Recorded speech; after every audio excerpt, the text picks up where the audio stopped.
à toutes et à tous, bonjour. Merci d'être présents pour assister à cette table ronde qui porte sur les genres du roman aujourd'hui. Donc, dans le cadre du colloque sur les genres du roman, nous avons déjà passé 3 jours maintenant à parler du 19e siècle. Et avec cette table ronde, nous allons faire un saut dans l'avenir pour arriver dans le présent, en nous demandant donc ce qu'il en est aujourd'hui des genres du roman. Quels sont les genres qui dominent? Comment permettent-ils d'écrire? Comment nous aident-ils à lire? Quels liens ont-ils les uns avec les autres? Est-ce qu'il y a encore une hiérarchie des genres? Voilà quelques-unes des questions dont je souhaiterais discuter aujourd'hui avec mes interlocuteurs, que je vous présente sans plus attendre. Alors, l'avantage immense de parler du roman contemporain, le privilège que les chercheurs 19e-istes ne peuvent pas connaître, c'est qu'on peut discuter de vive voix avec les romanciers et les critiques. Et c'est pourquoi je suis ravie d'accueillir d'abord Pierre Jourde, qui est ici à plusieurs titres, puisque Pierre Jourde, vous êtes professeur à l'Université de Grenoble, spécialiste de la littérature du 19e siècle, mais vous êtes également romancier, auteur notamment de Festin secret, Pays perdu ou Le Maréchal absolu, paru chez Gallimard en 2012. Et on vous doit enfin une œuvre critique importante, de votre essai « La littérature sans estomac » à la parodie hilarante du Lagarde et Michard qui s'intitule « Le jour des Nolos ». Je suis également très heureuse de vous présenter Agathe Novak-Le Chevalier, qui est maître de conférence à l'Université Paris-Ouest. Elle est d'abord spécialiste du roman au XIXe siècle, comme quoi même dans une table ronde sur les genres du roman aujourd'hui, on ne peut pas lutter contre une tendance à faire venir les 19e-istes. Spécialiste notamment de Balzac et Stendhal, mais elle consacre aussi ses recherches à l'œuvre de Michel Houellebecq, dont elle nous parlera aujourd'hui. Donc, elle a écrit plusieurs articles sur Houellebecq et notamment une lumineuse préface pour l'anthologie poétique intitulée Non réconciliés, parue chez Gallimard Poésie en 2014. Et elle prépare actuellement une édition critique, la première, de La Carte et le Territoire, à paraître aux éditions GF le 8 juin prochain. Nous avons enfin la chance d'avoir avec nous Fabrice Collin, qui est écrivain, auteur de très nombreux romans pour adultes et de romans pour la jeunesse, comme, alors il a fallu choisir des titres, Projet Oxatane ou Les étranges sœurs Wilcox, mais il y en a bien d'autres. Votre dernier roman s'intitule La poupée de Kafka et apparu aux éditions Actes Sud. Et nous sommes d'autant plus heureux de vous avoir parmi nous que votre œuvre s'inscrit dans plusieurs genres différents de romans. Vous avez écrit de la fantasy, comme le cycle de Winterheim, des romans de science-fiction, par exemple Dreamericana, pour lequel vous avez reçu le Grand Prix de l'Imaginaire en 2004, des dystopies, avec La fin du monde, des romans policiers, comme Ta mort sera la mienne. Et pourtant, ma première question pour vous, Fabrice Collin, portera sur un autre genre qui peut intéresser directement les 19e-istes, qui est un genre que vous avez pratiqué dans un roman intitulé « Confession d'un automate mangeur d'opium », paru en 1999, coécrit avec Mathieu Gabory, et qui constitue le premier roman steampunk français, à ma connaissance. C'est un genre qui n'existait pas au XIXe siècle, mais qui y est pourtant étroitement relié. Est-ce que vous pouvez nous définir le steampunk ? Alors d'abord, il y a débat sur le fait que ce soit le premier roman steampunk français. J'en sais rien en fait. 99. 99. Ouais. C'est tôt, effectivement, pour le steampunk. Ouais. C'est un genre d'abord très esthétisant, j'allais dire, puisque c'est on est dans une sorte de rétro-futur en fait. Moi, j'ai un ami éditeur qui définit ça comme le futur imaginé par nos arrière-grands-parents, quoi. Il y a un côté un petit peu Jules Verne. Moi je dis, c'est la révolution industrielle qui a réussi au-delà de toute mesure et dont on n'a gardé que les bons côtés. C'est-à-dire, c'est une ambiance machine à vapeur, chapeau haute forme, dirigeable, canapé, voilà, tout ce décorum qui aujourd'hui, bizarrement, presque 20 ans après que nous avons écrit ce livre, est en train de connaître un certain succès, puisque c'est presque devenu un mouvement esthétique. Il y a des gens, j'ai vu ça sur des sites, qui se déguisent, qui prennent un petit peu cet univers-là à bras-le-corps. Voilà. Nous, c'était un genre qu'on connaissait à l'époque parce qu'il existait déjà dans les pays anglo-saxons, aux États-Unis. Il y avait un certain nombre de romans. Je crois que le genre, la dénomination steampunk est un petit peu un gag. Je ne sais plus qui a forgé ces néologismes-là. C'est un des auteurs. Je crois que c'est Jeter, mais j'en suis pas sûr. Par opposition au cyberpunk, voilà, qui est un autre genre de futur proche, on va dire, avec référence à la matrice, aux ordinateurs et tout ça. Steam, c'est la vapeur. Donc voilà, c'est une sorte de rétro-futur avec dominante de machines à vapeur. Moi, j'ai pas eu l'impression que c'était... Enfin, pour nous, c'était quelque chose de naturel. Voilà, on marchait dans la trace de glorieux aînés anglo-saxons. Il y a guère plus à en dire, à mon avis. Mais effectivement, c'est un genre de roman, au moins, qui montre l'influence esthétique d'un genre dont on parlait tout à l'heure, qui est celui de l'anticipation. Et vous citiez Jules Verne. Effectivement, c'est un peu une variation contemporaine sur les romans de Jules Verne. Alors, qui est peut-être un auteur qui a pas mal marqué la période contemporaine. Oui, alors dans les colloques sur la science-fiction, il va y avoir toujours des foires d'empoigne pour savoir qui est le père de la science-fiction. Alors il y a des gens qui remontent très très loin, mais Jules Verne paraît un candidat crédible, en tout cas en France. C'est un de ces auteurs qui est souvent cité effectivement comme précurseur ou comme un maître, en tout cas, qui a engendré des modèles qui peuvent encore subsister aujourd'hui. Et par exemple, il y a d'autres auteurs comme ça du niveau de Jules Verne. Je pense à quelqu'un comme Balzac. Alors, sûrement pas pour le steampunk. Ce serait. Ou alors, c'est d'imaginer. Ceci dit, un steampunk dans la restauration, là, je serais assez preneuse.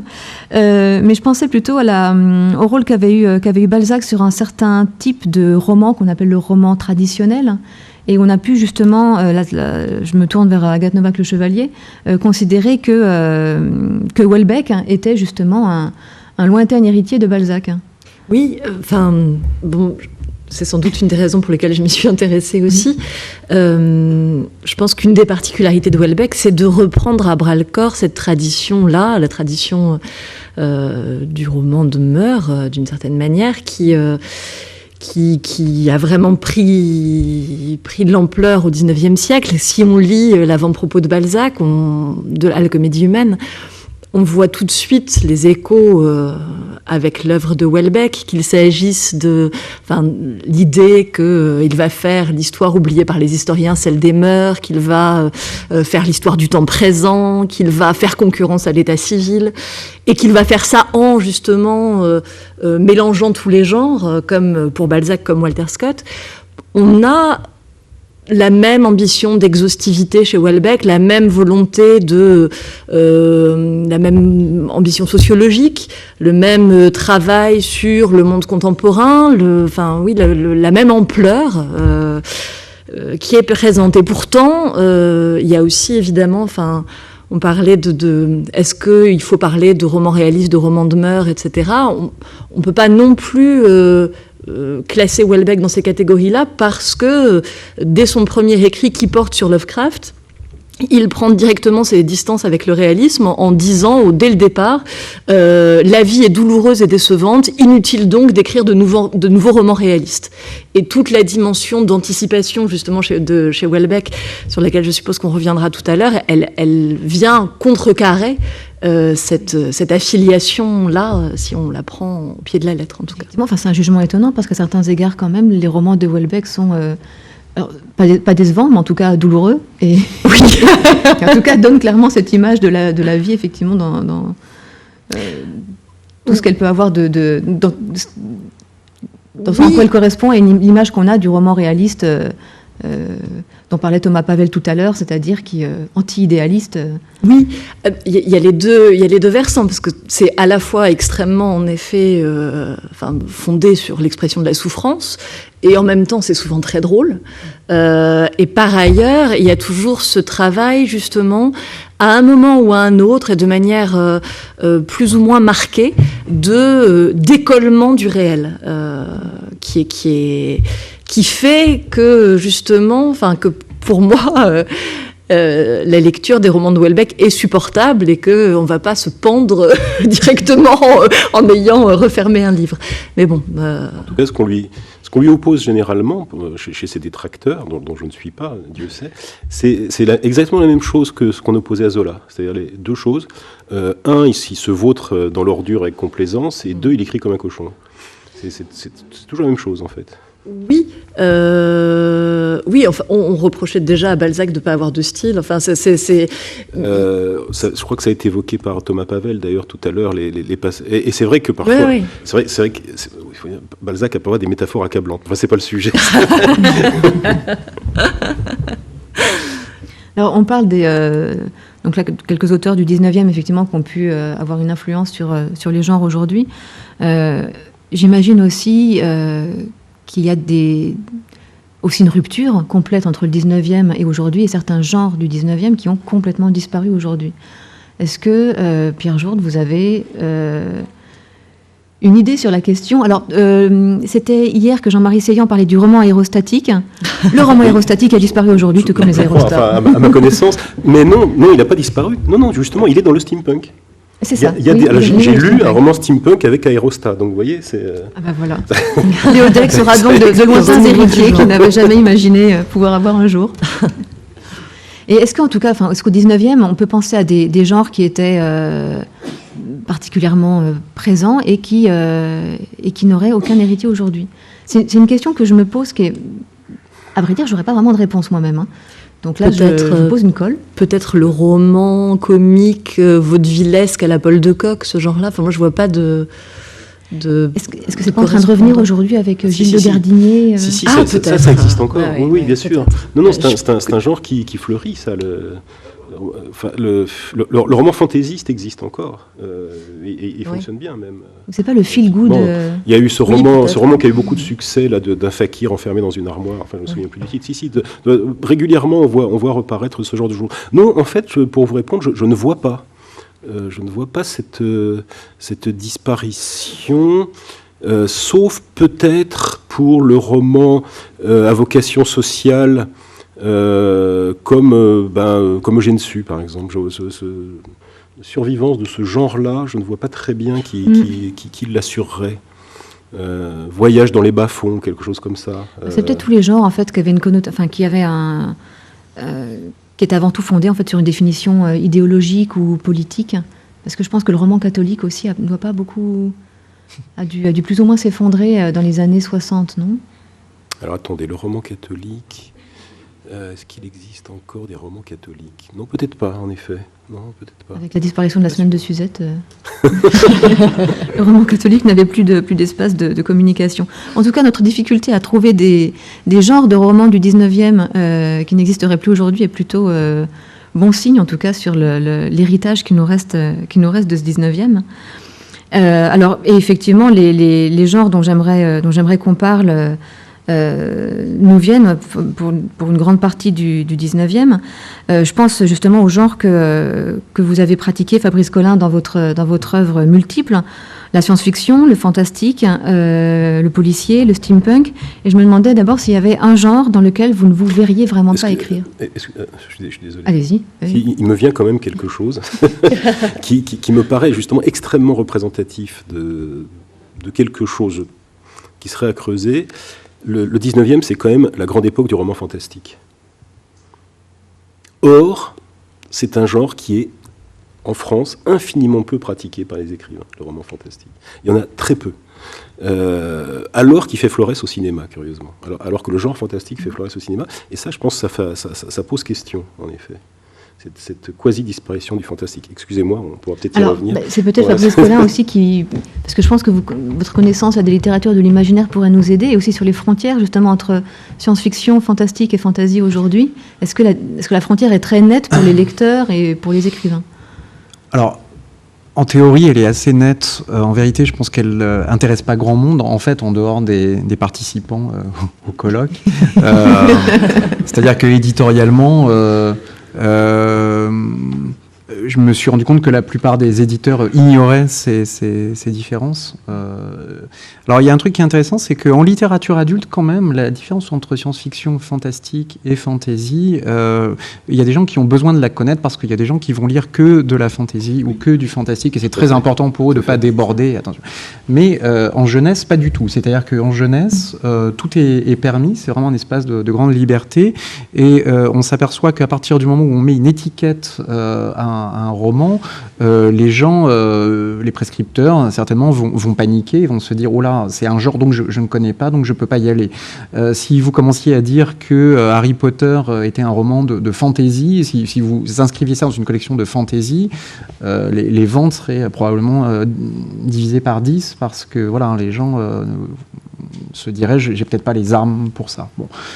Alors, pour répondre à votre question, alors, moi, c'est différences théoriques que j'essaye d'expliquer notamment à des collégiens quand on me pose la question, parce que souvent, finalement, c'est quand on pose la question qu'on commence à développer un petit peu un appareil théorique là-dessus.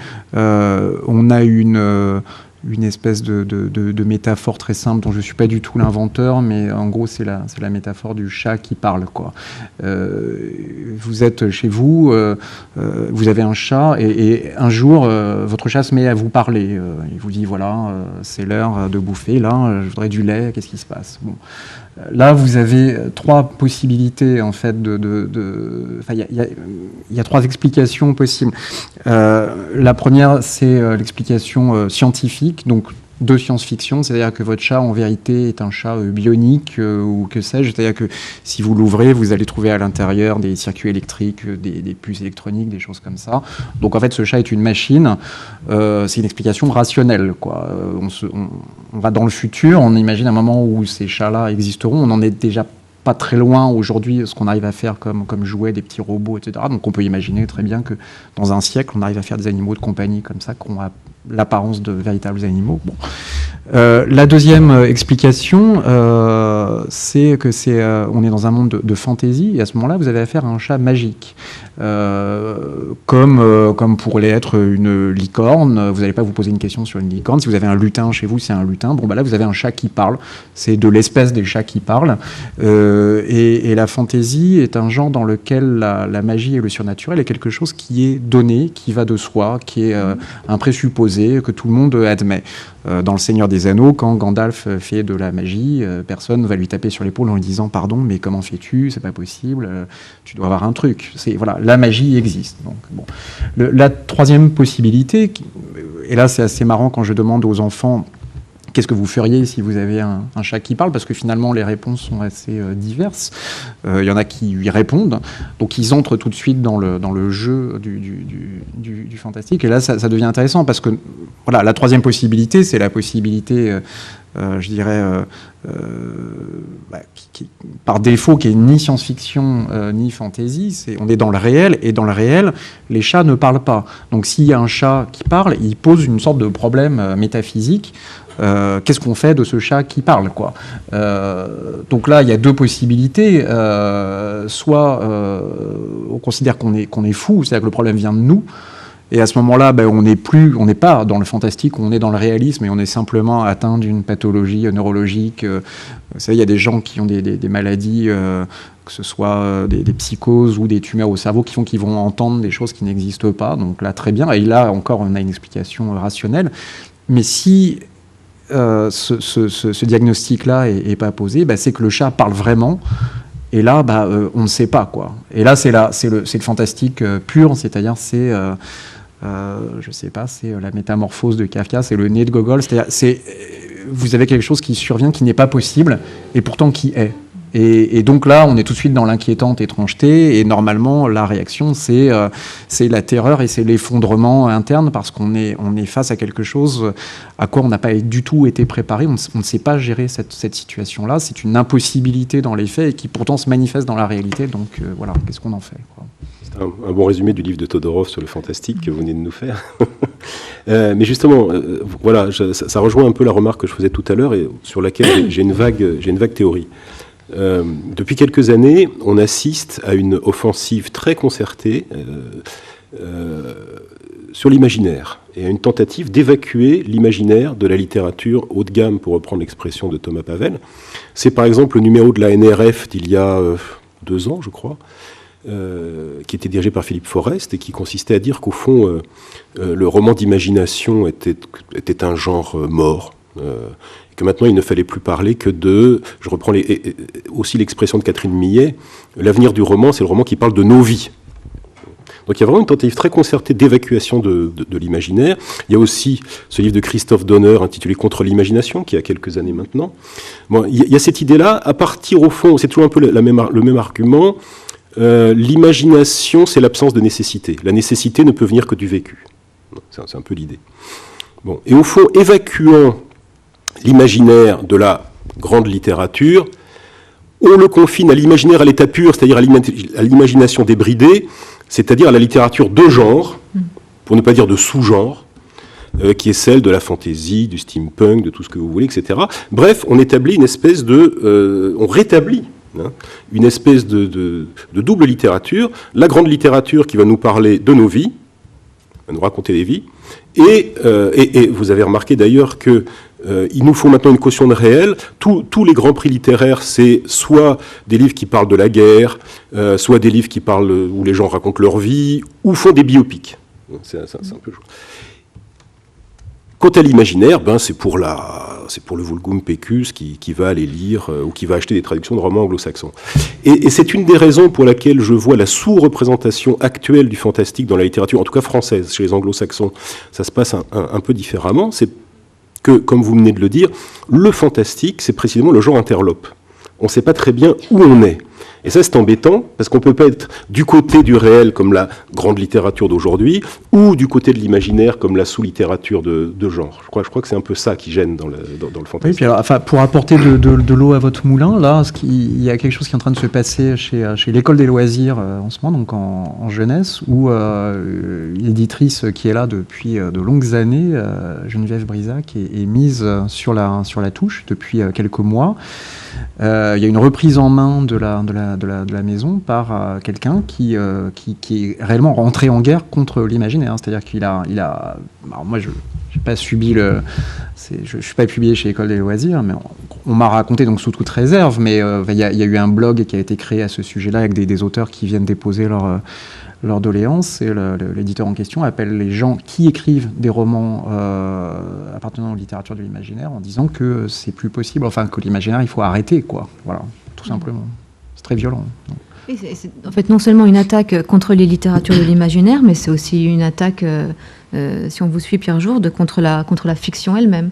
Oui, tout à fait. Puisque les fictions et littératures de l'imaginaire se retrouvent identifiées et opposées au récit vécu. Alors il y aurait peut-être une voie de secours pour le récit fantastique dans ce cas, ce serait le récit de la folie vécue. Il y a un récit qui vient de sortir, d'Alix de Saint-André, si je ne me trompe pas, qui a fait un abus de médicaments et qui lui a procuré des hallucinations. Alors, du coup, c'est le hors-là, mais en version témoignage. Il y a 1 ou 2 ans, il y avait aussi un grand roman à partir d'hallucinations, qui était entièrement tissé d'hallucinations. On ne revient pas tout à fait à Aurélien Nerval, mais vous voyez bien qu'on n'est pas dans le fantastique, en fait. On reste dans le réalisme, c'est-à-dire dans le reportage réaliste sur un phénomène neurologique. Alors, sur cette distinction entre donc récit vécu, récit fictif, littérature de l'imaginaire, l'œuvre de Houellebecq est un peu problématique. La problématique à bien des égards. C'est sans doute ce qui la rend intéressante, d'ailleurs, c'est pour ça qu'on en parle aujourd'hui. Mais c'est vrai qu'il y a justement une forme d'imaginaire qui intervient dans des récits qui sont aussi fictifs, qu'il y a une forme de science-fiction chez Houellebecq, alors même s'il n'appartient pas, s'il n'est pas forcément reconnu par les fans de science-fiction comme un auteur à part entière de science-fiction. Comment vous comprenez la place de Houellebecq justement dans ce territoire qui oppose des genres qui pratiquent tous les deux? Comment je comprends la place de Houellebecq dans un territoire Oui, ma question était beaucoup trop longue, c'est bien mauvais signe. La place de Houellebecq entre littérature fictive mais réaliste et littérature de l'imaginaire. Oui, il tient la corde d'une certaine manière. Enfin, c'est quelqu'un qu'on ne peut pas classer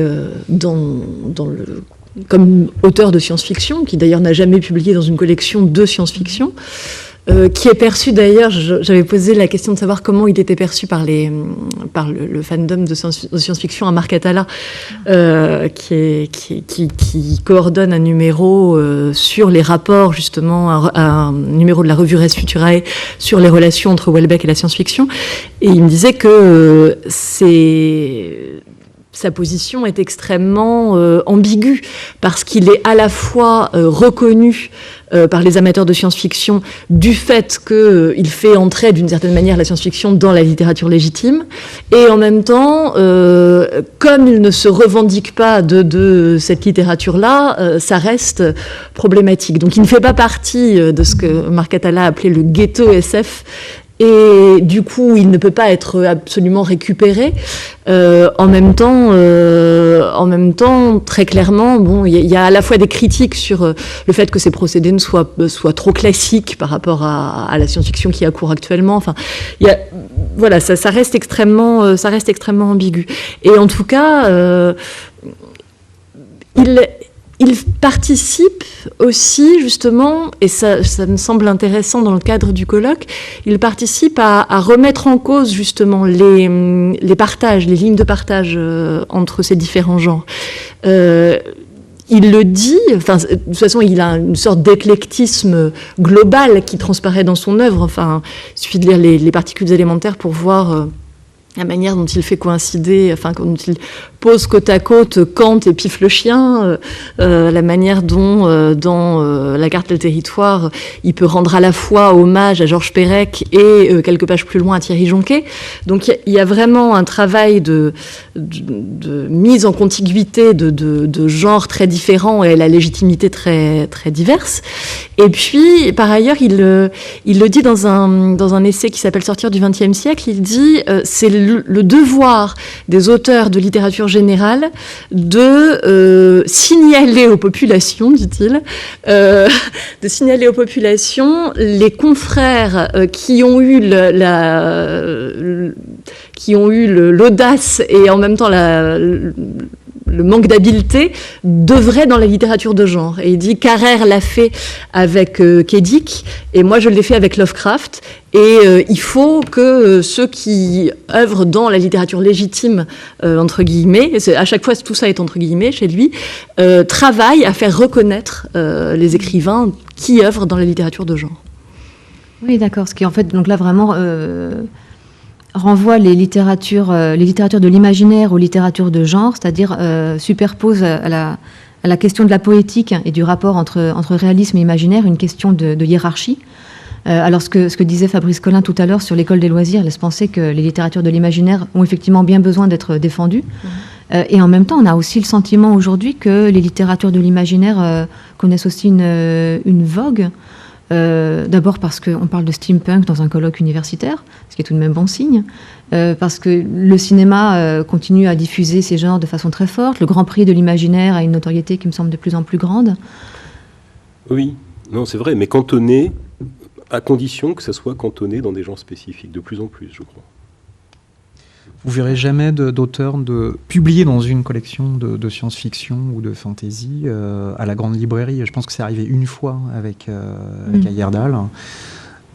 Et encore, moi je rebondis sur ce que dit Pierre Jourde sur voilà, je pense que c'est le fantastique qui pose problème. La science-fiction ne pose pas trop de problèmes en fait, parce que la science-fiction ça peut être considéré comme une littérature d'anticipation, c'est-à-dire que c'est de l'imaginaire jusqu'à ce que ça devienne vrai, quoi. Et si vous parlez de quelque chose qui va se passer dans 5 ou 10 ans, vous commencez à faire de la prospective anticipatrice, vous prenez pas trop de risques, vous n'êtes pas obligé de déployer un imaginaire délirant, vous allez parler de politique ou de choses comme ça. Je pense un petit peu au dernier roman de Houellebecq, c'est pas du tout une critique, hein, mais du coup, ça c'est un genre qui peut avoir droit de citer. Je crois que voilà, il y a d'autres auteurs comme ça qui arrivent à trouver leur place. Je pense à Volodine. Alors lui c'est encore autre chose, mais il est dans une sorte d'entre-deux poétique. Bon, mais c'est pas la littérature. Moi, je suis d'accord avec ce que dit Pierre Jourde. Fantastique pose de toute façon un problème, comme elle a souvent posé. Enfin, aujourd'hui, ce problème est réel et les gens savent pas comment s'en dépêtrer. Alors cela dit, quand on chasse l'imaginaire du roman par la porte, l'imaginaire du roman généraliste par la porte, il a tendance à revenir par la fenêtre, parce que je crois que l'imaginaire est plus fort que toutes les tentatives pour l'évacuer. J'en veux pour preuve l'énorme succès du roman Le cœur cousu de Carole Martinez, qui est vraiment un roman, alors imaginaire à fond la caisse, si je puis m'exprimer ainsi, avec sorcellerie, et ça c'était, enfin de mon point de vue, c'était assez encourageant, parce que je crois aussi que c'est un besoin de l'être humain, et que c'est jamais une bonne chose que de revenir à des séparations, des catégorisations de genre beaucoup trop étanches, en fait. Même dans votre œuvre romanesque, Pierre Jourde, il y a souvent, alors c'est pas des romans fantastiques au sens strict, mais il y a souvent une atmosphère un peu fantastique avec des thèmes comme les fantômes du passé ou les doublements de personnalité. Oui, il y a des suggestions fantastiques, effectivement. On en parlait tout à l'heure à propos de Festin secret, dont la structure est un peu une démarcation du Golem de Mehring, qui lui est un roman fantastique. Oui, oui, parce que j'avais envie de justement défendre cette survivance du roman fantastique pour une raison très simple, qui tient à ce que j'essaye de faire littérairement, c'est-à-dire de montrer à quel point finalement le réel, contrairement à toutes ces théories actuelles, le réel n'est pas un donné. Le réel n'est pas un réservoir de nécessité. C'est juste précisément à la littérature de nous donner accès au réel et pas l'inverse. Et je voyais dans le fantastique, justement, ou dans la suggestion fantastique, un moyen de montrer cette difficulté de notre accès au réel. Et alors, est-ce que vous pensez que dans l'écriture, justement, les genres conçus comme un ensemble de conventions, de stéréotypes, de codes peuvent être un obstacle dans l'écriture du réel, ou est-ce qu'au contraire ça peut être des outils qui permettent de mieux y accéder? Si j'ai bien écouté Thomas Pavel tout à l'heure, et je dois dire que j'étais profondément d'accord avec lui, on s'illusionne beaucoup quand on croit qu'il n'y a pas de conventions et de règles. Il y en a toujours, même si on a l'impression qu'il n'y en a pas, et que ce sont à partir du moment où on les oublie, justement, ils pèsent plus. Je crois que précisément le travail d'un écrivain conscient de ce qu'il fait, c'est d'être conscient qu'il travaille avec des cadres, avec et surtout aussi avec un passé dont il peut pas comme ça se défaire, et par conséquent de faire avec. Au fond, les genres, les conventions, c'est un petit peu la même chose que ce qui est pour Kant ces cadres a priori que sont l'espace et le temps. Voilà, c'est notre manière d'aborder les mots, on ne peut pas faire autrement, donc on va essayer de jouer avec, tant qu'à faire, pour essayer en effet d'atteindre quelque chose. Voilà. Et ce qui précisément me semble un petit peu parfois risible chez certains écrivains, c'est de penser que c'est cette idée que voilà, moi je vais faire un truc où il n'y a pas de convention, où on va avoir accès directement au réel. C'est un discours très très angotien, vous savez, c'est ce qu'elle dit dans Quitter la ville. Moi, les règles, la construction, je connais pas parce que la construction c'est carcéral et moi je veux la liberté, etc. Qui me paraît de l'ordre de l'illusion pure. Elle a ses règles, elle construit ses règles, elle joue avec un certain nombre de règles et de traditions. Simplement, elle fait semblant de les ignorer. Et alors, je me posais une question justement sur cette difficulté donc à passer de la littérature sans genre au genre de l'imaginaire. Et je me demandais, Fabrice Collin, donc vous qui aviez un parcours, vous avez commencé vraiment dans les littératures de genre, et pour écrire ensuite, plus récemment, des romans en fait qui y échappent, comme votre dernier roman, La poupée de Kafka. Il est édité chez Actes Sud. Est-ce que, par exemple, Actes Sud a eu du mal avec le fait que vous soyez un auteur qui venait d'autres secteurs? Enfin, comment se passe le changement? Non, eux, ils n'ont pas eu de mal parce que ce sont des gens sensés. Je vois pas pourquoi ils auraient du mal. Et de toute façon, c'est le texte qu'ils vont juger. Oui. Donc voilà. En revanche, il est clair que dans l'esprit des libraires et de la plupart des prescripteurs, vous repartez pas tout à fait de zéro. mais pas loin. C'est-à-dire que j'ai beau avoir une bibliographie d'une dizaine de romans pour adultes, comme ils sont dans des genres un petit peu interlopes, ils ne sont pas vraiment pris en considération. Ils le sont peut-être pris dans une petite mesure, mais je ne peux pas me prévaloir de ça. Ce qui est d'ailleurs pas foncièrement désagréable, parce que j'ai bien aimé cette idée de repartir de zéro dans l'absolu. Mais en revanche, on peut mesurer l'ignorance dans laquelle sont tenus ces genres de l'imaginaire, qui est due notamment à ce qu'on évoquait, c'est-à-dire une ignorance des médias, une ignorance des prix. Bon, ici, c'est la preuve que si, moi, je participe souvent à des colloques où on parle de ces choses-là, et je participe aussi beaucoup à des sessions un petit peu pédagogiques à destination notamment des documentalistes, des bibliothécaires qui pataugent un petit peu parfois dans tout ce corpus théorique pour s'y retrouver entre les genres, ce qui est quand même pas très très compliqué en définitive. Mais pour revenir à la question initiale, oui, on a l'impression quand on entre en littérature générale, presque d'avoir forcé la porte et d'avoir trahi un petit peu les copains qui sont restés derrière, quoi.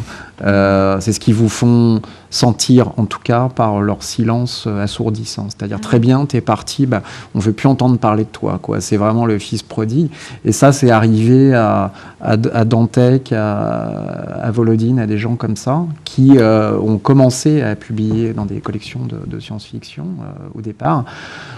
Une fois qu'ils sont partis, on t'aura prévenu, tu ne reviendras pas pleurer, etc.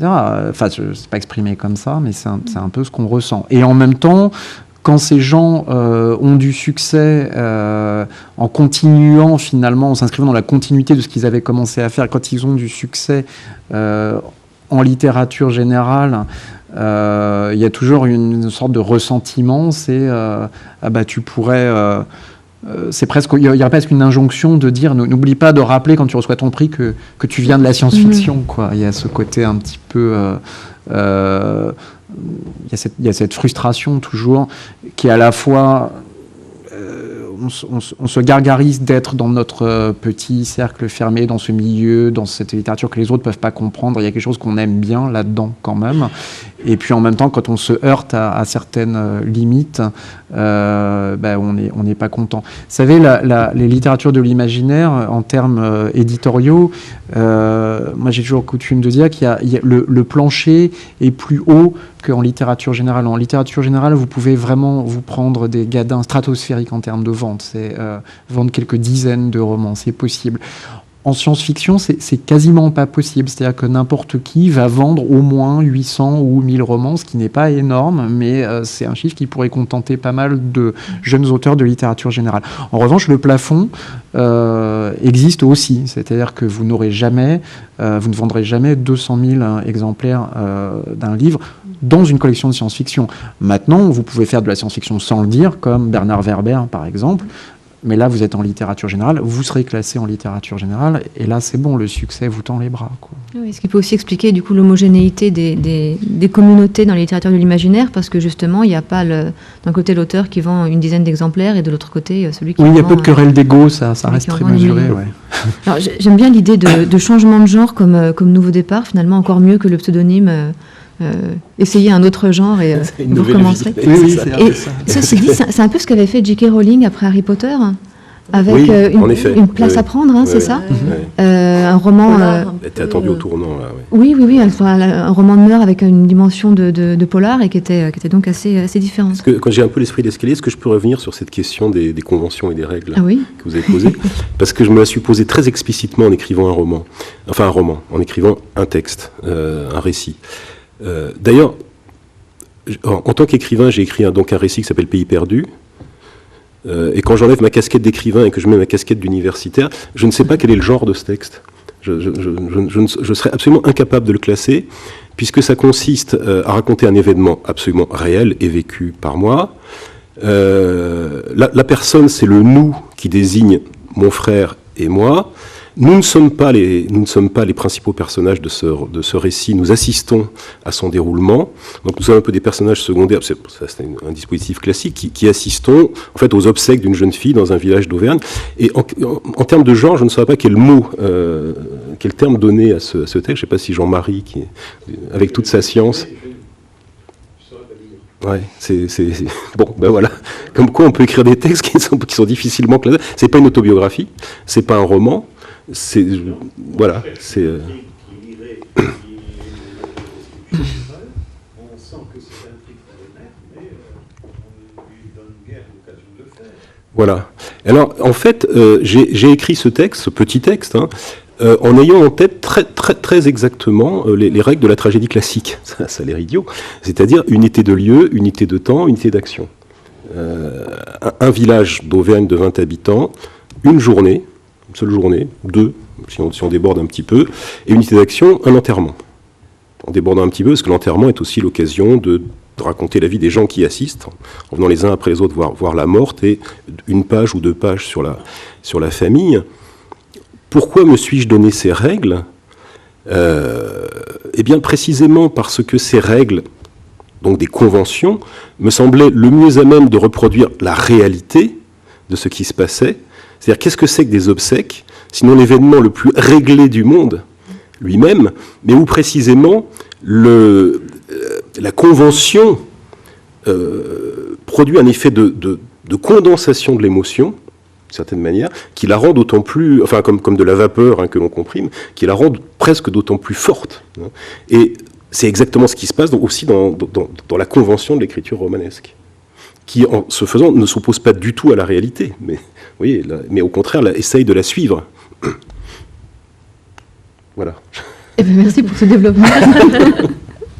Et je serais bien en peine également d'assigner un genre précis à Pays perdu. Mais c'est peut-être à ça que sert le mot récit, pour justement tous les textes narratifs en prose. Il faudrait peut-être qu'on revienne aussi d'ailleurs sur l'appellation roman telle qu'elle est employée aujourd'hui, parce que ça pose beaucoup de problèmes, mais bon. Alors, je me demandais, je voulais poser quelques questions à Agathe Novak-Le Chevalier sur la place de Houellebecq dans la hiérarchie littéraire aujourd'hui. J'ai été frappée par une phrase de Bernard Lahire que j'ai trouvée récemment et qui disait « Les critiques littéraires mettent bien souvent sur le même plan des écrivains de grande qualité et des auteurs comme Amélie Nothomb ou Michel Houellebecq, dont on peut penser qu'ils n'auraient jamais eu autant de succès il y a 40 ans parce que personne ne les aurait pris pour de grands auteurs. » Pour appuyer ça, j'ai participé à une émission à la radio où j'étais le seul qui était contre Houellebecq. Et tous les exemples qui ont été donnés par tous les journalistes présents, c'était sur la carte et le territoire, c'était, je vous assure, c'était Bernanos, Stendhal, Flaubert, Balzac. Ces 4 noms ont été cités pour la carte et le territoire. Comme 4 pairs de Houellebecq étant en quelque sorte le Bernanos, le Stendhal, le Flaubert d'aujourd'hui, quoi. C'est étonnant parce que, enfin, oui, Bernanos, Stendhal et Bernanos, j'avoue que le Stendhal non plus, enfin, c'est très peu. Mais enfin, c'était intéressant. Oui, c'est intéressant et en même temps. Du point de vue axiologique, Oui, mais en même temps, c'est assez atypique. Enfin, la carte et le territoire fait vraiment exception. Et Bernanos, j'ai pas bien vu non plus. Non. Mais la carte et le territoire est vraiment une exception dans la réception houellebecquienne en général, malgré tout. Et puis, alors j'aimerais bien savoir, enfin, parce que j'ai pas lu cet article de Lahire, s'il y a une argumentation derrière, enfin, si... Non. Alors, bon, c'est pour ça que j'étais un peu pantoise. C'est toujours un peu léger, évidemment. Mais je me demandais en tout cas où est-ce qu'il était, est-ce que sa situation dans la hiérarchie littéraire avait évolué ? Oui, elle évolue sans cesse. Très clairement, elle évolue sans cesse. Là, enfin, je suis bien placée pour le savoir d'une certaine manière, puisque je viens de travailler à l'édition GF de Houellebecq. Évidemment que ça n'était pas donné il y a 10 ans. Oui, vous participez aussi à la consécration. Oui, à mon corps défendant des fois, mais non, j'y participe très volontiers. Je pense vraiment que, enfin, selon moi, c'est vraiment un des écrivains qui va rester et qui marque véritablement quelque chose dans l'époque. Mais cela dit, on voit aussi, à la fois que la réception critique des romans de Houellebecq fait débat perpétuellement et de manière extrêmement violente. C'est un de ceux qui ramène la littérature, enfin qui reproduit justement les querelles littéraires du XIXe siècle qui n'avaient plus du tout cours dans l'espace contemporain. Et donc ça fait débat, et ça fait débat justement aussi parce que Houellebecq est un écrivain qui vend beaucoup. C'est l'auteur, le romancier français le plus vendu en France et à l'étranger. Donc évidemment, on entre ici dans des confrontations compliquées où peut-on faire partie de la littérature haut de gamme quand on vend beaucoup, quand on est populaire. Ça pose problème. Et ça pose problème du point de vue des instances de consécration, et notamment du point de vue de la reconnaissance universitaire. Ça n'est pas un hasard que les 2 premiers colloques qui ont été consacrés à Houellebecq l'aient été à l'étranger, d'abord à Édimbourg, puis à Amsterdam. L'université française a énormément de résistance par rapport au fait de considérer Houellebecq comme un grand écrivain potentiel, et voilà, ça commence à bouger un petit peu, mais malgré tout, et bien qu'il y ait un numéro des Cahiers de Lerne en préparation, qu'il y ait ces éditions GF, etc., malgré tout, il y a énormément de résistance dans l'université française, alors que ces résistances sont évidemment absolument... Enfin, je veux dire, c'est pas la question de la contemporanéité qui est en jeu, parce qu'il y a eu énormément de colloques sur Pierre Michon et sur bien d'autres. Enfin, c'est vraiment Houellebecq qui pose problème. Et je pense... je termine juste là-dessus, mais je pense d'une part parce qu'il a un réel succès.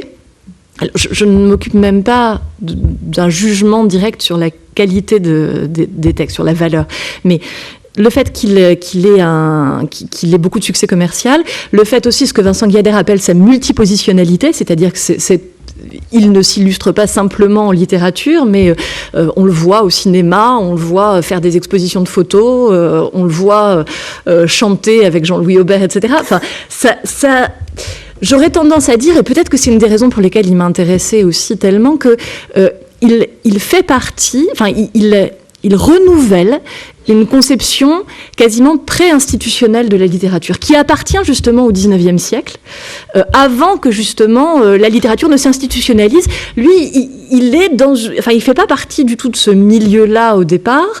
Il a fait des études à l'agro, il était ingénieur informatique. Enfin. Et par ailleurs, on le voit s'emparer un peu de tout ce qui passe à sa portée pour en proposer quelque chose, pour en faire un acte esthétique. Et je pense que ça nous renvoie à quelque chose qui a trait justement à une conception anté-institutionnelle de la littérature, qui nous renvoie davantage vers le 19e que vers le 20e. Mais bon, à débattre. Je pense, le fait qu'ils vendent beaucoup est pas un problème en soi tout seul, hein, j'ai l'impression, parce qu'il y a un certain nombre d'auteurs, enfin, personne va tomber sur Maëlys de Kerangal ou sur Emmanuel... Enfin, si, on connaît.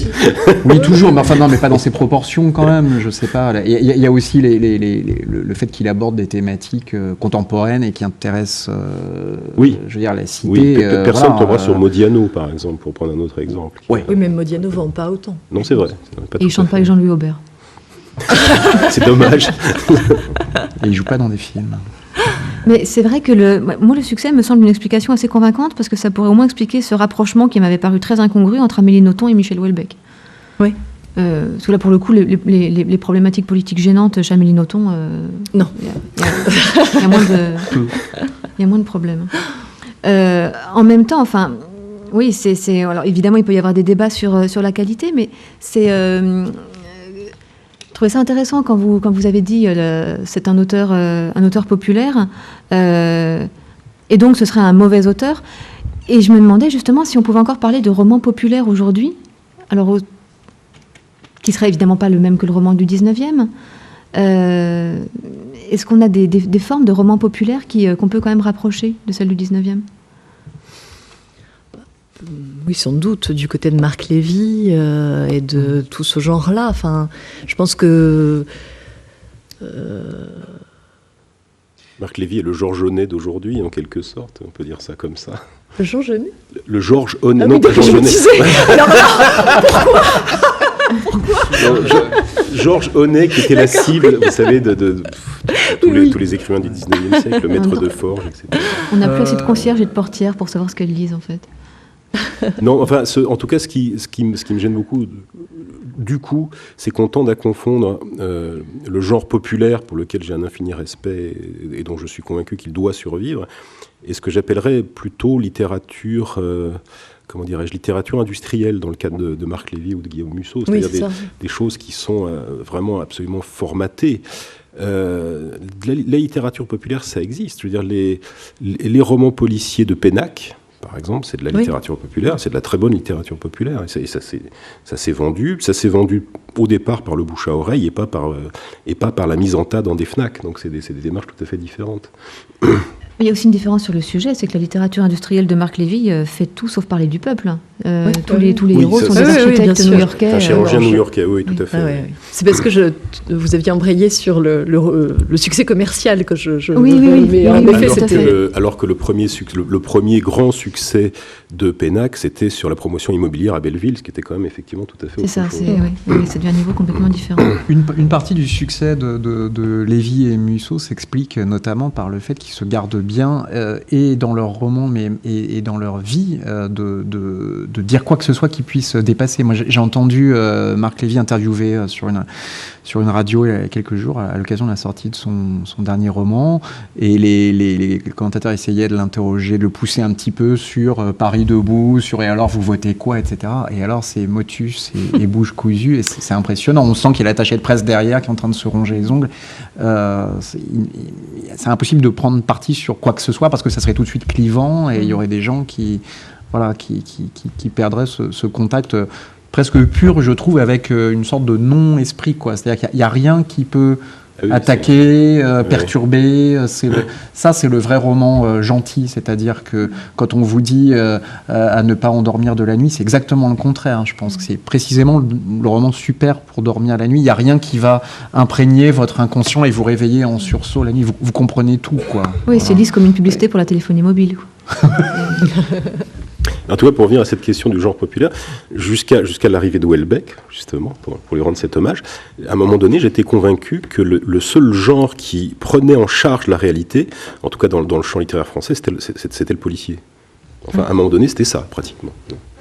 Prenait en charge la réalité sociale, etc. C'était ça. Alors, le policier, Fabrice Collin, c'est un genre que vous avez pratiqué récemment, justement, avec deux romans parus chez Sonatine, qui est un éditeur... montant là depuis quelques années dans ce domaine. Alors je me demandais déjà si vous aviez une métaphore à valeur pédagogique pour les collégiens pour nous expliquer les différentes veines du roman policier entre le roman d'enquête, le thriller. Est-ce qu'il faut faire des distinctions aujourd'hui? Est-ce que ça correspond à vraiment des façons d'écrire différentes? Ou est-ce que c'est des étiquettes d'éditeurs? Là, quand on évoque justement la dimension sociale du roman policier, très clairement, là, on est dans le vrai roman policier, c'est-à-dire un roman souvent avec un enquêteur traditionnellement de gauche, et traditionnellement divorcé et de préférence alcoolique. Et bon. C'est pas ce que faisait Manchette. Non, c'est vrai. C'est vrai. Mais je caricature à dessein pour bien établir une distinction avec le thriller qui est, je dirais, plus un roman où comment dire, il y a une menace, il y a des gens il y a des morts, il y a des rituels, il y a des choses, il y a des gens qui vont essayer de se sortir de situations extrêmement angoissantes et qui ne sont pas du tout nécessairement des enquêteurs. Voilà. Moi, je ne suis pas du tout spécialiste de cette question-là, du clivage entre thriller et roman policier. Mais je sais que comme la question, comme la distinction fantasy, science-fiction ou fantastique, elle concerne beaucoup un certain nombre de lecteurs. Il y a aussi des débats là-dessus. Il y a des gens qui lisent vraiment que du roman policier et pour qui le thriller est un genre littéraire honni, quoi, vraiment. C'est-à-dire que, ils détestent presque plus ça que tout le reste, quoi. Parce que ce serait du roman policier, mais ce n'en est pas vraiment, quoi. C'est le Canada Dry, en fait. Et vous, en tant que lecteur, justement, ce sont tous les genres qui vous intéressent? C'est aussi peut-être pour ça que les différences vous semblent un peu... Oui, j'ai toujours, moi-même, quand je suis arrivé entre guillemets dans la science-fiction ou la fantasy à la fin des années 90, il y avait un gentil journaliste du Monde, parce qu'on était un certain nombre d'auteurs un petit peu à faire partie de la même écurie, qui disait qu'on apportait de l'air frais, etc. Ce qu'on apportait surtout, c'était notre ignorance historique de ces genres-là. Moi, je ne suis pas du tout un spécialiste de ces genres. J'ai lu Tolkien, j'ai lu quelques auteurs de fantasy, quelques auteurs de science-fiction, pas qu'un peu, hein, mais disons entre 14 et 18 ans, quoi. Et puis après, j'en ai presque plus lu. Donc c'est pas des gens que je connais très bien, donc c'est pas très difficile d'apporter de l'air neuf à ce compte-là, parce que finalement c'est votre fraîcheur, quoi, après ce qu'on va rechercher. Et dans le roman policier, alors moi je serais plutôt dans le thriller, je connais pas beaucoup les différences, mais quand même je vois que je fais plus du thriller que du roman policier. Il n'y a pas de flics dans mes romans notamment. Très, très clairement, voilà, c'est le fait de faire du thriller me met à une place particulière sur l'échiquier. Bon, c'est comme ça. Moi, ça me... Non, ce ne sont pas des différences qui me préoccupent beaucoup. J'ai entendu un jour dans un colloque, enfin pas dans un colloque, mais dans un salon de polar près d'Avignon, je crois, où quelqu'un nous expliquait que la différence en fait était très, très claire, c'est que le polar c'est de gauche et le thriller c'est de droite. Voilà. Vous n'avez pas dû lire ADG, je pense. J'étais pas très content. Vous n'avez pas dû lire ADG. Non, il n'avait pas lu beaucoup de choses à mon avis. Mais, ouais. Et alors, qu'est-ce qui vous a donné envie un jour d'écrire un thriller, justement? Est-ce que c'est un auteur que vous avez lu? Est-ce que c'est une histoire simplement et vous vous êtes dit, tiens, il se trouve que ça correspond à ce genre, donc on dira que ce sera ce genre? Oui, bon là, il y a un certain nombre d'auteurs que j'aime bien, et un certain nombre de romans que j'avais découverts justement avec les éditions Sonatine, qui elles aussi sont arrivées comme un chien dans un jeu de quilles en publiant des choses un petit peu à la marge, des romans qui avaient été oubliés par d'autres éditeurs, et tout ce versant du thriller psychologique qui est symbolisé par notamment un auteur qui publie qui s'appelle Gillian Flynn, là, qui écrit Les Apparences, voilà. Qui est adapté au cinéma sous le titre Gone Girl par Fincher. Ça, moi, c'est quelque chose qui c'est quelque chose qui m'intéresse beaucoup. J'avais lu 2-3 romans dans ce genre-là chez eux. Et pour répondre à votre question, non, ce qui m'intéresse là, moi, la veine que j'explore dans les romans que j'écris chez Sonatine, c'est vraiment la question du mal, quoi. Donc c'est à la fois très banal, très vaste, passionnant, mais c'est vraiment la confrontation des personnages à différentes sortes de mal, et on s'aperçoit que finalement c'est une question qui est pas si creusée que ça dans ce genre-là, parce qu'on est souvent confronté à un mal assez caricatural. Alors je citerai pas de nom, mais il y a un certain nombre de romans où finalement les gens c'est un petit peu pourquoi est-il si méchant, quoi. C'est le mal c'est les grands méchants, c'est-à-dire vous savez, les gens qui font des rituels suivant je sais pas, la Divine Comédie ou le Décameron, n'importe quoi, il faut prendre n'importe quel livre, ou qui trace des lettres, des initiales, machin. Bon, on sait pas très bien pourquoi ils font ça, on a l'impression qu'ils s'éclatent, quoi, mais la vraie question du mal, on s'en aperçoit quand on commence à la creuser, on se fait pas que des amis non plus, parce que bon, voilà, moi, justement dans Ta mort sera la mienne que vous citiez tout à l'heure, je mets en scène un tueur de masse, et les tueurs de masse sont pas des serial killers, hein, c'est les gens qui prennent un fusil à pompe et qui vont tuer 20 personnes dans un McDonald's. Et c'est souvent des personnalités qui sont pas du tout pathologiques en fait, mais derrière il y a toujours une histoire derrière de souffrance, d'explosion, de violence. C'est un phénomène typiquement américain, alors notamment à cause de la prolifération des armes à feu, mais à mon avis pas seulement.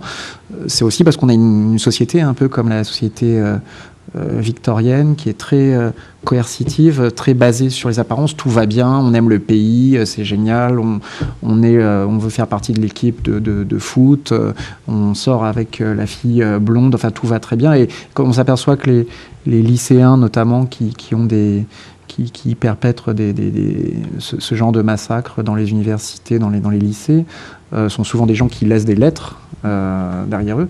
Et ces lettres sont très intéressantes, et ces lettres, les Américains ne veulent pas trop les lire, en fait.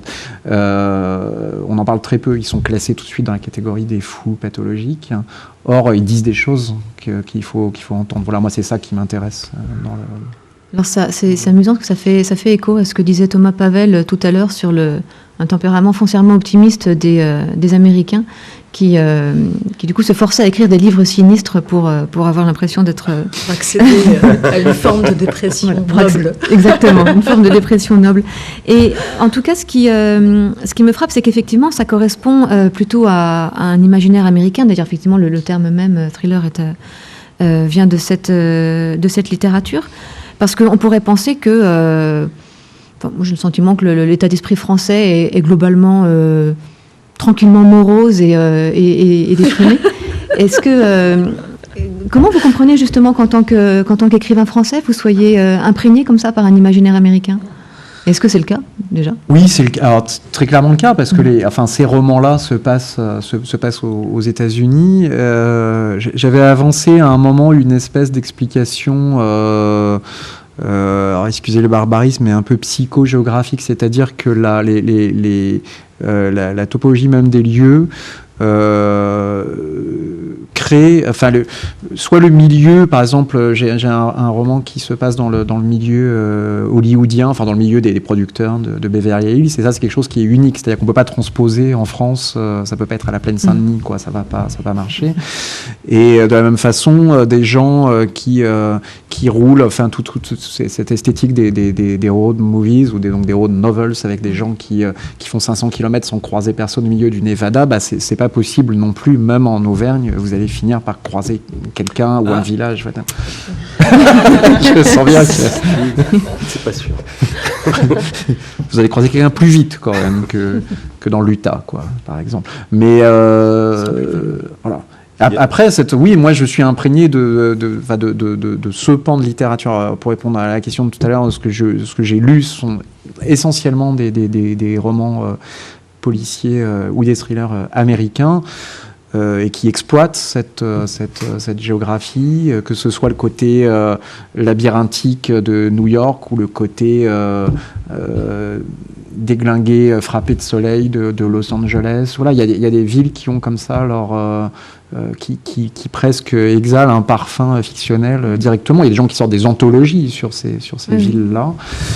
Donc c'est presque plus une fascination esthétique. J'aurais pas vraiment de réflexion morale ou littéraire même à apporter là-dessus, mais on le voit aussi dans les séries télévisées américaines.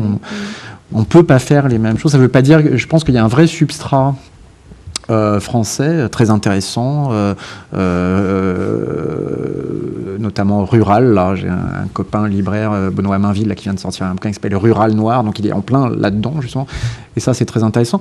Et c'est quelque chose qu'il faut qu'on se réapproprie, peut-être. Moi, je suis en train d'y penser. En tout cas, mon prochain roman de littérature générale se passe en France, à Paris. Je me dis quand même, tu n'arrêtes pas d'écrire des bouquins qui se passent à Londres, à New York et tout, c'est bien gentil, mais et la France. Voilà.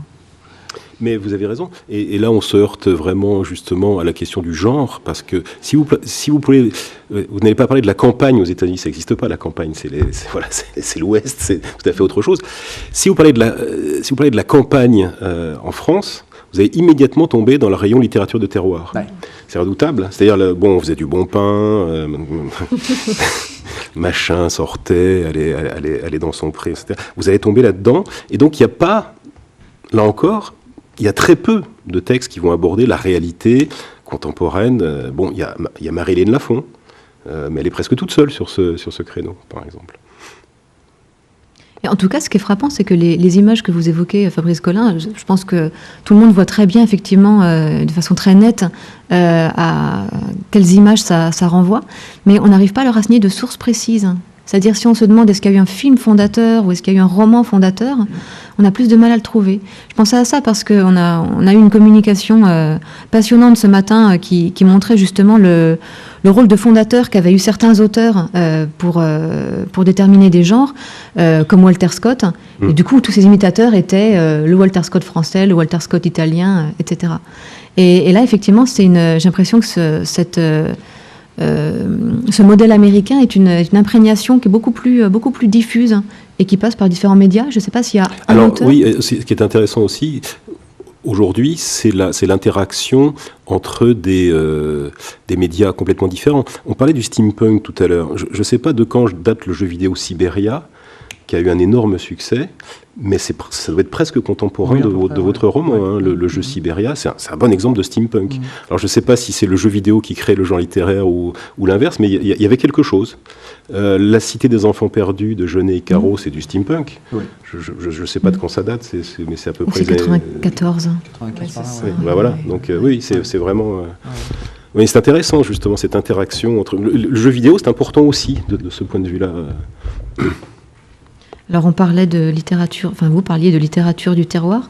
Je me demandais justement s'il y avait aujourd'hui, ou dans l'absolu d'ailleurs, des genres... Il y a un écrivain qui a inventé l'expression littérature de terroirquesque qui me paraissait assez parlante pour ça. Est-ce qu'il y a aujourd'hui des genres intrinsèquement mauvais, à votre avis? C'est-à-dire justement un ensemble de conventions qui ne pourra pas donner un résultat littéraire très satisfaisant, ou est-ce que ce n'est qu'une question de talent propre à chaque auteur?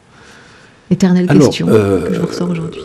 C'est vrai que quand on essaye de se situer dans une littérature généraliste, parfois on essaie d'éviter, comme la peste, d'être rangé dans un genre.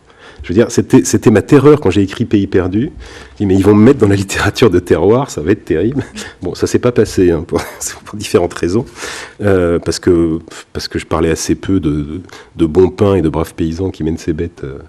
Voilà, c'était pas exactement ça, mais je pensais, j'étais convaincu que la littérature de terroir, que tous les genres qui se référaient à une sorte d'authenticité, c'est-à-dire de valeurs qui seraient préexistantes à l'écriture et qui seraient dans l'objet, dans la vérité de l'objet, étaient antilittéraires.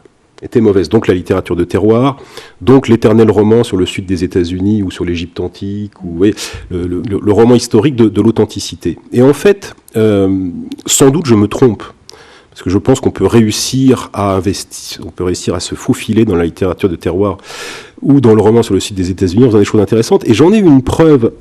J'ai fait la même expérience que Thomas Pavel, c'est-à-dire que je parlais de l'éditeur qui s'appelle Hugo et compagnie, chez qui j'ai publié un texte récemment, et qui fait ces textes de genre, ces textes vraiment pour jeunes filles de 14-15 ans, mais avec un petit peu de sexe, mais pas trop, d'initiation sexuelle. Et j'ai lu ce truc-là, qui est vraiment un truc de créneau.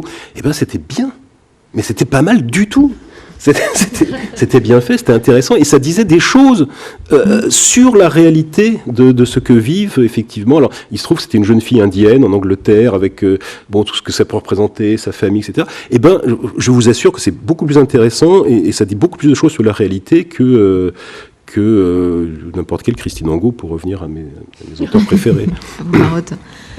Et Fabrice Collin, est-ce qu'il y a des genres que vous ne vous verriez pas écrire? J'allais citer celui-ci, justement. Enfin, je ne sais pas si on parle de la même chose. C'est quel roman chez Hugo c'est une série, là, en fait Oui, c'est ça.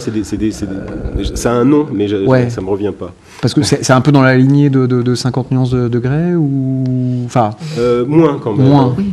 Moins pour les 12-14 ans, quand même. C'est plus comme initiation sexuelle. Ce genre-là, moi, on peut se toucher les seins, mais ça va pas, mais juste plus ça, loin. alors. Ouais. D'accord. Non, voilà, moi, un genre qui m'intéresse pas et qui... en tant que lecteur...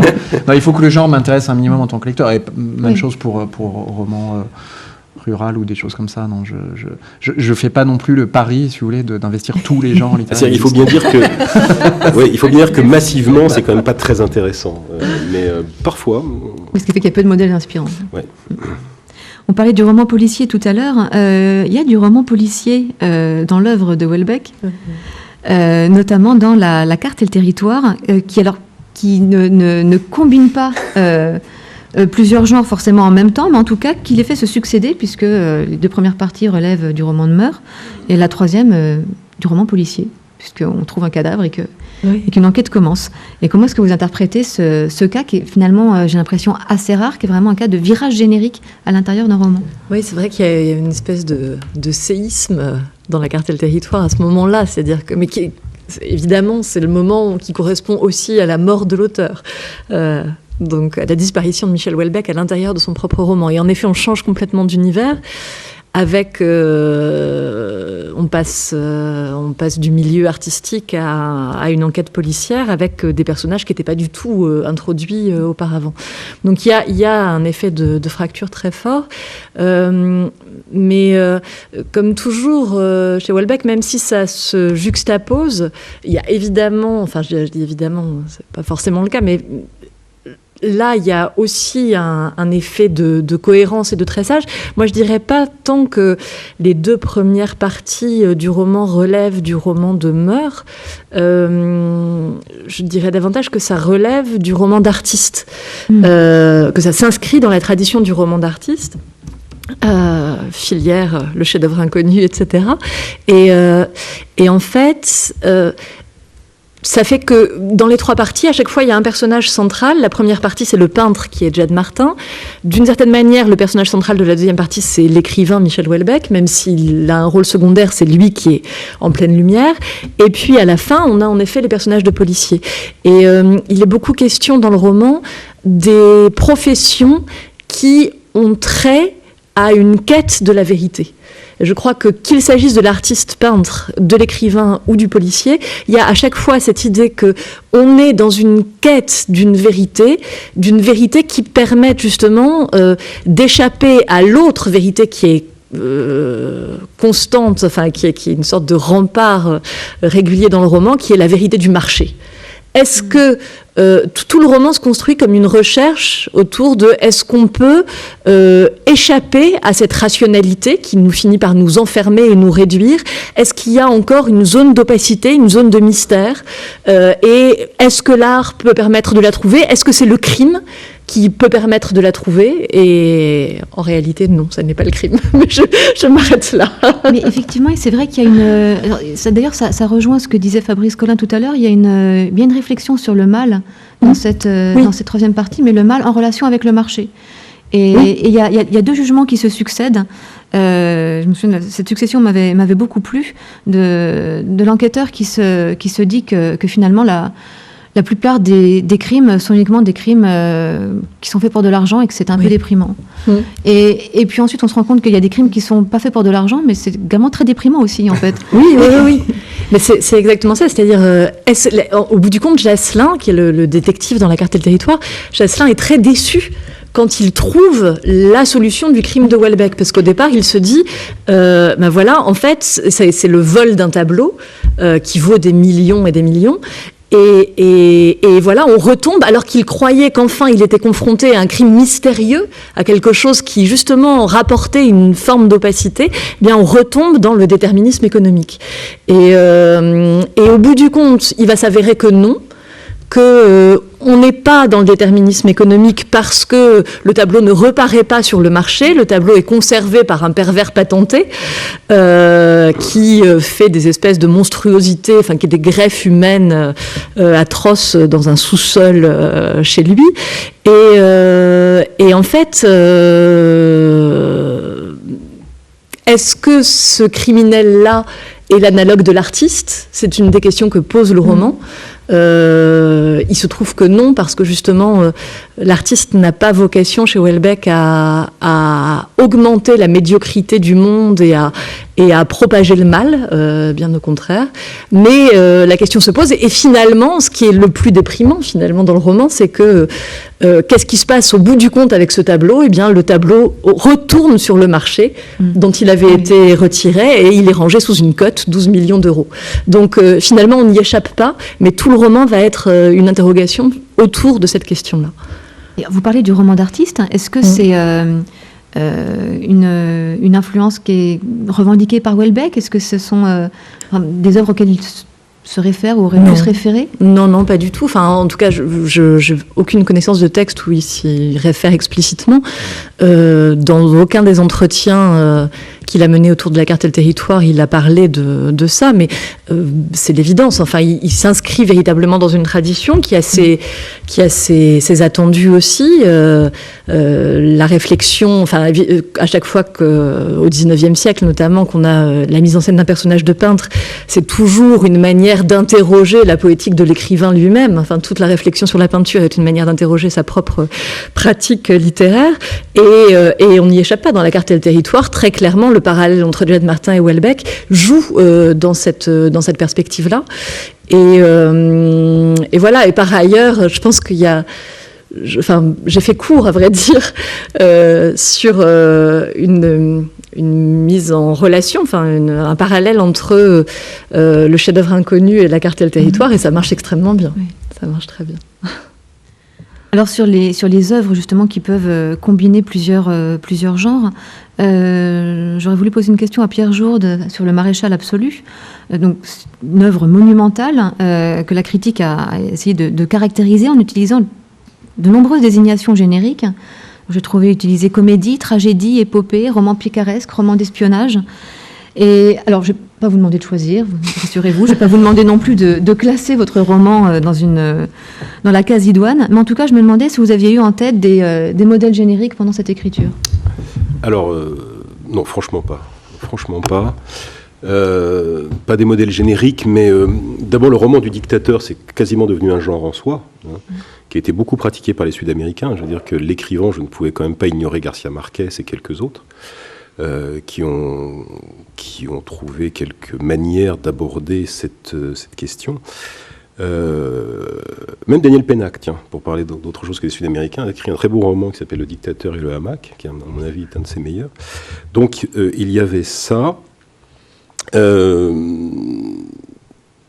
Je vous ai fait une confidence tout à l'heure du fait que ce roman est en 4 parties. La 3e partie, c'est du matériau de récupération. C'est du matériau de récupération. J'avais écrit un roman mais purement d'espionnage, espionnage politique africaine, etc., qui n'a jamais été publié, mais dont la structure m'intéressait. Donc j'ai pas du tout récupéré les personnages, j'ai récupéré le matériau de base. C'est-à-dire j'ai récupéré les poutres et j'ai réinjecté ça dans la 3e partie du Maréchal absolu, qui de ce fait est effectivement pour un quart un peu un roman d'espionnage.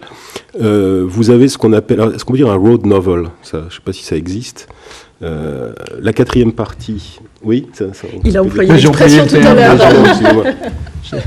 La 4e partie est un road novel, puisque ça, et je l'ai vraiment prévu et pensé comme ça, puisque ça consiste à traverser les territoires du pays ravagé pour essayer de rejoindre une espèce de refuge où le dictateur pourrait s'intéresser. La première partie est une partie éminemment théâtrale, puisque c'est un monologue. Toute la première partie est un monologue de plusieurs centaines de pages du dictateur qui parle à son factotum. Donc, je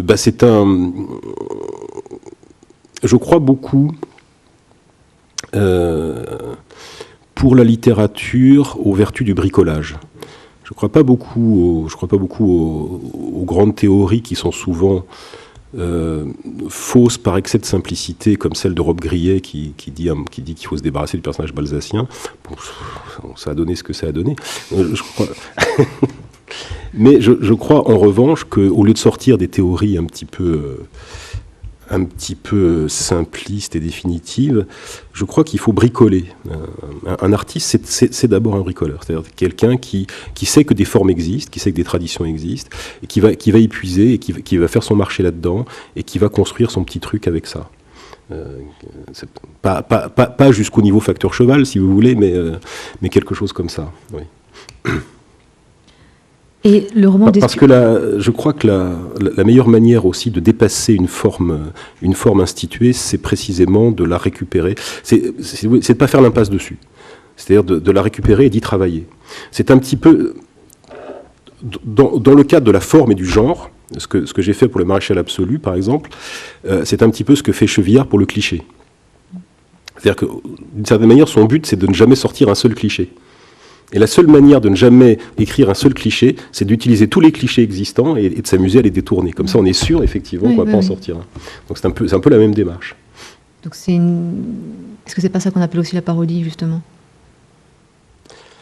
Oui, enfin ça donne pas forcément, ça donne pas forcément uniquement une parodie. Il y a un côté parodie, forcément, et donc il y a un côté humoristique toujours, mais c'est pas que ça. Oui. Ça, c'est aussi quelque chose qu'on trouve beaucoup dans la littérature romantique, l'idée qu'il faille passer par la dérision, par la parodie pour pouvoir dire quelque chose de sérieux. Exactement. Un détour qui permet de revenir, justement. Il y a un autre genre, est-ce un genre ? C'est Fabrice Collin qui va nous le dire. Sur la littérature jeunesse, on n'en a pas encore parlé. Alors, vous avez écrit cette phrase « Les meilleurs livres pour enfants s'adressent en réalité à leurs parents ». Qui est une belle formule, mais qui du coup contrarie un peu tous ceux qui pensaient que les livres pour enfants s'adressaient et se définissaient par le fait qu'ils s'adressaient d'abord à des enfants. Et je me demandais du coup quelle différence vous faites, notamment entre votre production en littérature pour la jeunesse et en littérature pour adultes. Je crois que ce sont deux questions différentes. Enfin, il y a la réalité du marché, c'est-à-dire qu'à un moment, vous avez des collections jeunesse qui sont classées dans les rayons jeunesse, et puis le reste, c'est en adulte. Donc quand vous écrivez, moi quand j'écris un roman, je sais tout de suite, je sais avant de l'écrire s'il est destiné à la jeunesse. Je ne parle pas forcément d'éditeur, mais au moins je sais si c'est un roman jeunesse ou pas. Où va être placée la différence ? Moi qui vais beaucoup dans les établissements scolaires, il y a une dimension qui n'était pas forcément présente quand j'ai commencé à vouloir écrire, mais qui est la dimension pédagogique aussi, enfin, ce côté donner aux enfants, sont pour la plupart des collégiens dans mon cas, l'idée, enfin l'envie de lire. C'est-à-dire que j'écris des romans qui sont parfois étudiés dans les collèges quand ils peuvent coller à tel ou tel programme. Un roman de science-fiction, que vous avez cité tout à l'heure, Projet Oxatan, là, qui est sur les listes de l'éducation nationale. Parfois, un enfant vient me dire... C'est le premier livre que j'ai réussi à lire, enfin que j'ai réussi à lire avec plaisir, ou alors c'est sa prof qui va me dire ça, ou sa mère, ou que sais-je. Bon.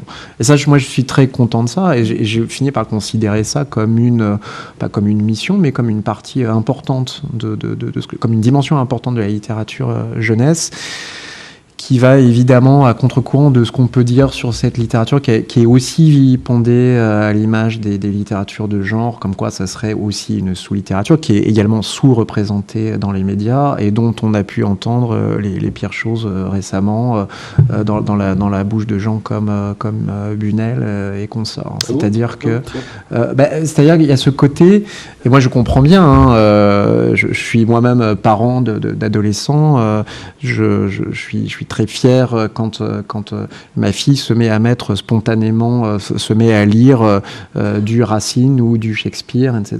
Bon, mais elle ne lit pas que ça, quoi.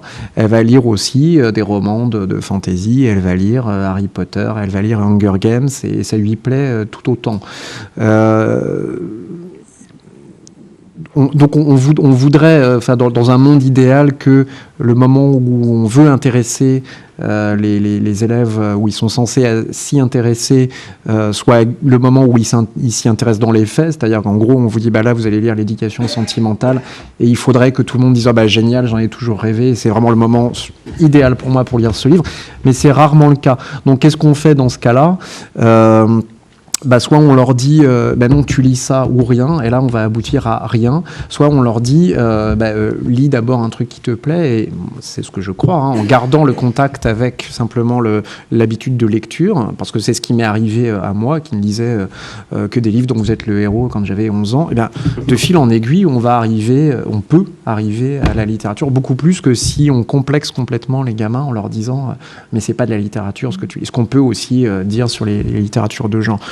Ça, c'est la longue introduction pour répondre à votre question. Quand j'écris pour la jeunesse, il y a cette dimension-là qui est que je m'adresse à des jeunes lecteurs c'est-à-dire à des gens qui n'ont pas une grande pratique de la lecture. Et ça, c'est quelque chose que vous allez retrouver de façon générale dans la littérature jeunesse. On sait bien qu'on ne va pas faire, entre guillemets, les malins en termes d'expérimentation littéraire, que ce soit au niveau de la structure ou au niveau de l'écriture. Ça ne veut absolument pas dire, évidemment, qu'on va mal écrire, bien au contraire, mais ça veut dire que voilà, on ne peut pas faire du Rob Grillet pour la jeunesse. Moi, ça me paraît très hasardeux. Ça serait un défi. Enfin, on trouvera toujours des gens pour le plus liés, mais ça donnera pas des très bons résultats. Donc, on essaye de faire des livres sensibles, intelligents, qui peuvent préfigurer, qui vont préfigurer ce que les lecteurs vont lire par la suite. Moi, je suis très sensible à cette dimension de passerelle, quoi. Mais on reste à notre place, c'est-à-dire récit. C'est du vrai récit, c'est du roman. Une structure aussi linéaire que possible. Ça ne veut pas dire qu'on ne peut pas écrire des romans polyphoniques ou des choses comme ça. Moi, je l'ai fait, mais j'ai bien vu que dans certains romans où, justement, j'abusais un petit peu des flashbacks et des narrations croisées, c'était quand même ça qui m'était reproché. Alors, il faut faire très attention avec ça, parce qu'il ne faudrait pas que ça devienne une incitation à aller toujours au plus simple. Il y a un principe de réalisme, c'est-à-dire que on est face à des enfants qui des fois ont du mal à lire tout simplement, donc on sait qu'on va leur fermer des portes si on complexifie trop le propos. À côté de ça, vous avez ça concerne des romans peut-être pour les 8-10 ans que j'écris aussi. Vous avez maintenant des éditeurs qui vous disent, quand ils corrigent vos romans, attention, ce mot-là est trop compliqué. Et là, par contre, là, je m'inscris vraiment, là, je suis vent debout contre ça, et là, il y a un vrai principe de résistance. Ça, c'est pas possible pour moi de faire ça. De la même façon, un roman qui se termine mal, par exemple, pour la jeunesse, n'est pas un problème pour moi. On sait que on va s'aliéner une partie du lectorat, mais si vous voulez, ma volonté de compromission et d'aller dans le sens du lecteur ne va pas jusqu'à proposer systématiquement des fins joyeuses, par exemple. Alors, je rassure quand même le public en précisant que votre roman sur un mass murderer n'était pas un roman pour la jeunesse. Mais il y a eu pas mal d'échos, justement, j'ai l'impression, depuis une dizaine d'années, d'auteurs qui regrettent quasiment une censure, en fait, de l'éditeur qui refuse le passé simple, qui reprend le vocabulaire. Et effectivement, ça, je pense qu'on est tous d'accord pour dire que c'est dommageable. Et vous vouliez dire quelque chose, Pierre? Non, mais c'est à propos de ce qui est dit ce qui a été dit à un moment donné sur les livres dont vous êtes le héros. J'en lisais même à 26 ans, des livres dont vous êtes le héros. Mais voilà, c'est tout à fait caractéristique du problème. Quand ce sont des expérimentations oulipiennes, c'est très bien, mais personne ne le lit. Quand ça devient de la littérature populaire, comme des livres dont vous êtes le héros, c'est pour des gamins de 15 ans, et puis de toute façon ça va être confié à des gens qui vont pas les écrire, en fait. C'est pas écrit, bien sûr, ces choses-là, même si c'est rigolo. Il n'y a pas assez, je dirais, actuellement en France, de gens qui utilisent des techniques intéressantes dans le roman, tout en essayant de conserver une sorte de lisibilité. On n'a pas encore trouvé ça. En tout cas, j'ai pas réussi à mettre le nez sur ce genre. Là, moi, il y avait des gens. J'ai été contacté pas plus tard qu'hier par des gens. Alors, c'est dans le numérique. Qui vont jouer avec ces formes-là, qui proposent. Alors moi, je suis très curieux de ces choses-là et dubitatif en même temps, mais en tout cas, il ne faut pas que ça prenne le pas sur la curiosité. Des romans qui, avec une espèce d'appli bizarre, votre expérience de lecture changerait par rapport à qui vous êtes, quoi, en gros. Ce qui me paraît à la fois passionnant et extrêmement dangereux. J'ai pas très bien compris ce qu'il me disait au départ, et puis ensuite, ils m'ont envoyé l'application, et là, on me dit, connectez-vous, identifiez-vous avec votre profil Facebook, afin qu'on puisse savoir, en fait, qui vous êtes. Et alors là, ça commencerait à accréditer l'idée que, en fait, c'est le roman sur mesure. Par exemple, tu aimes bien les spaghettis carbonara, il y en aura dans le roman, t'inquiète pas. Et alors là, ça devient un truc totalitaire, complètement effrayant, quoi. Ça, je ne sais pas si c'est ça. Parlé, le genre spaghetti carbonara. Ouais. Il y avait une distinction entre genres à laquelle je pensais pour la littérature contemporaine, alors qui fait écho à ce dont on parlait un peu au début de cette table ronde sur l'opposition maintenant entre récit vécu et fiction, mais où cette fois on ne s'occuperait pas forcément des littératures de l'imaginaire qui seraient assimilées à la fiction, mais uniquement de la question plutôt, est-ce que l'auteur parle de lui ? Est-ce que c'est une littérature de l'intime ou est-ce que l'auteur parle du monde et donc c'est plutôt un roman donc ouvert sur la société. Et s'il nous reste le temps pour une question, je voulais demander à Agathe Novak Le Chevalier ce qu'elle pensait justement de Houellebecq à cet égard, puisque j'avais le sentiment qu'on avait pu considérer que le succès de Houellebecq venait justement de du fait qu'il incarnait autre chose que les gens de l'intime qui connaissent un succès, enfin en tout cas au moins éditorial, important aujourd'hui, et que Houellebecq était au moins un romancier qui parlait de la société et de son époque. Oui, ça rejoint ce que vous disiez tout à l'heure, c'est-à-dire que je pense que, moi, tous les échos que j'ai de lecteurs de Houellebecq, ce sont des gens qui, très souvent, ce sont des gens qui me disent qu'ils ont été à un moment fatigués de lire de la littérature contemporaine et qu'ils arrivent à lire Houellebecq. Et j'ai envie de leur dire, allez voir un peu ailleurs, il n'y a pas que, en effet, de l'autofiction, etc. Mais et c'est ambigu aussi parce que Houellebecq joue avec ces catégories, notamment la catégorie autofiction. Il y a eu des critiques qui ont lu La Carte et le Territoire comme une autofiction. Alors moi, je résiste absolument à ça parce que je pense que justement l'autofiction est une manière le principe fondamental de l'autofiction, c'est d'ancrer, en effet, de légitimer le roman en l'ancrant dans la réalité du vécu. Or, Houellebecq fait exactement l'inverse de ça, c'est-à-dire qu'il fait passer l'auteur entièrement du côté fictionnel. Donc, il y a un jeu avec ces catégories-là, mais justement, ça va contre l'autofiction, c'est vraiment de la littérature fictionnelle, d'imagination, mais qui, en même temps, prend à bras-le-corps le réel Alors après, justement, il y a à discuter, parce que c'est aussi une vision personnelle, mais ça tend toujours aussi vers l'essai. Donc il y a toutes ces catégories-là qui entrent en jeu et qui travaillent. C'est ça qui fait que c'est intéressant et que ça prête à discussion.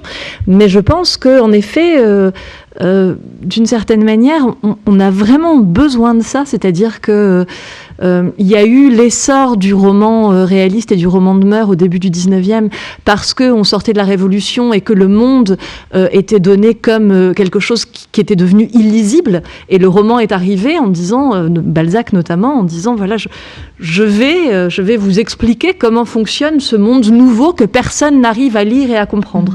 Et je pense que d'une certaine manière on est à une période où sans doute que les gens ne cherchent pas à ce qu'on leur fasse la leçon, bien évidemment, sur le monde. Les romans de Houellebecq ne sont pas des romans à thèse, mais en revanche, l'idée que le roman est là pour éclairer le monde et faire réfléchir sur ce qui se passe, quels sont les mécanismes en jeu, et amener le lecteur à petit à petit prendre une position lui-même par rapport à tout ça, c'est vraiment caractéristique du roman houellebecquien, et je pense que ça explique beaucoup de son succès actuel. Et j'ajouterais, oui, c'est un roman qui parle, on avait vraiment envie d'un romancier qui parle de notre monde tel qu'il est, et qui en parle comme lui, c'est-à-dire une vraie, je veux dire, c'est pas des romans à thèse, mais c'est un romancier qui a une théorie quand même. Oui, voilà, c'est ça. Donc avec une certaine ampleur de vision, oui. Mais il y a aussi, à mon avis, il y avait une condition supplémentaire, supplémentaire de son succès, c'est qu'au moment où il est arrivé, il était entendu qu'un romancier qui parle de la société est un romancier de gauche.